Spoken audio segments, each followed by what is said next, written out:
Hi hello ನಮಸ್ತೆ, ಮಂಗಳಾಸ್ ಕಿಚನ್ಗೆ ನಿಮಗೆಲ್ಲ ಸ್ವಾಗತ. ಇವತ್ತು ನಾನೊಂದು ಸ್ಪೆಷಲ್ ಆಗಿರೋ ಪಕೋಡ ಜೊತೆ ಬಂದಿದ್ದೀನಿ. ಅದು ಯಾವುದು ಅಂದರೆ ಸಾಂಬಾರ್ ಬಳ್ಳಿ ಅಂತ ಹೇಳ್ತೀವಲ್ವಾ, ಅಥವಾ ದೊಡ್ಡ ಪತ್ರೆ ಅಂತಲೂ ಕೆಲವು ಕಡೆ ಹೇಳ್ತಾರೆ. ಈ ಸಾಂಬಾರ್ ಬಳ್ಳಿ ಅಥವಾ ದೊಡ್ಡ ಪತ್ರೆಯಿಂದ ಹೇಗೆ ಈ ಪಕೋಡನ ಮಾಡ್ಬೋದು ಅನ್ನೋದನ್ನು ನೋಡೋಣ. ದೊಡ್ಡ ಪತ್ರೆ ಎಲೆಯ ದಂಟಿನ ಸಮೇತವಾಗಿ ಸಣ್ಣದಾಗಿ ಹೆಚ್ಚಿಕೊಂಡು ಅದಕ್ಕೆ ಸಣ್ಣದಾಗಿ ಹೆಚ್ಚಿರುವಂತಹ ಕರಿಬೇವಿನ ಸೊಪ್ಪು, ಹಾಗೆ ಹಸಿಮೆಣಸು, ಹಾಗೆ ಈರುಳ್ಳಿಯನ್ನು ಕೂಡ ಹಾಕಿ ಚೆನ್ನಾಗಿ ಮಿಕ್ಸ್ ಮಾಡ್ಕೊಳ್ಳೋಣ.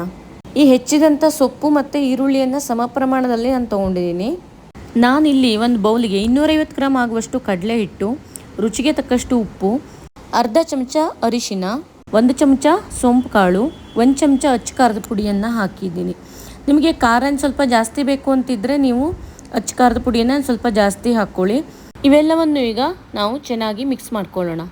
ಈಗ ಈ ಕಡಲೆ ಹಿಟ್ಟಿನ ಮಿಶ್ರಣವನ್ನು ನಾವು ಮೊದಲೇ ರೆಡಿ ಮಾಡಿ ಇಟ್ಕೊಂಡಿರುವಂತಹ ಈರುಳ್ಳಿ ಹಾಗೂ ದೊಡ್ಡಪತ್ರೆ ಸೊಪ್ಪಿನ ಮಿಶ್ರಣಕ್ಕೆ ಹಾಕಿ ಮೊದಲಿಗೆ ನೀರು ಹಾಕದೇನೆ ಹಾಗೆ ಮಿಶ್ರಣ ಮಾಡಿಕೊಂಡು ಆಮೇಲೆ ಸ್ವಲ್ಪನೇ ನೀರು ಹಾಕಿ ಅದನ್ನು ಕಲಿಸ್ಕೊಳ್ತಾ ಬರಬೇಕು. ತುಂಬ ನೀರನ್ನು ಹಾಕಬಾರ್ದು.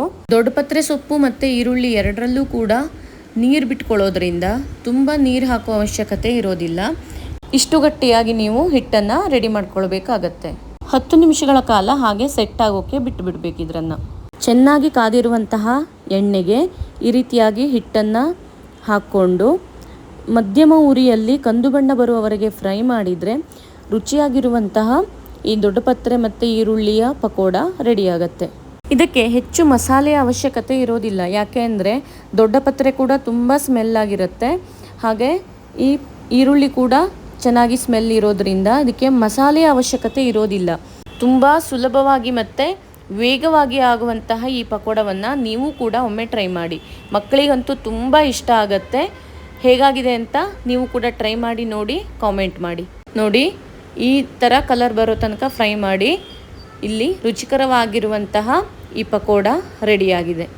ಇನ್ನೂ ನನ್ನ ಚಾನಲನ್ನು ಸಬ್ಸ್ಕ್ರೈಬ್ ಮಾಡ್ಕೊಂಡಿಲ್ಲ ಅಂದರೆ ಇವಾಗಲೇ ನನ್ನ ಚಾನಲನ್ನು ಸಬ್ಸ್ಕ್ರೈಬ್ ಮಾಡ್ಕೊಳ್ಳಿ. ಹಾಗೆ ನಿಮ್ಮ ಫ್ರೆಂಡ್ಸ್ಗೂ ಕೂಡ ಶೇರ್ ಮಾಡಿ. Thank you.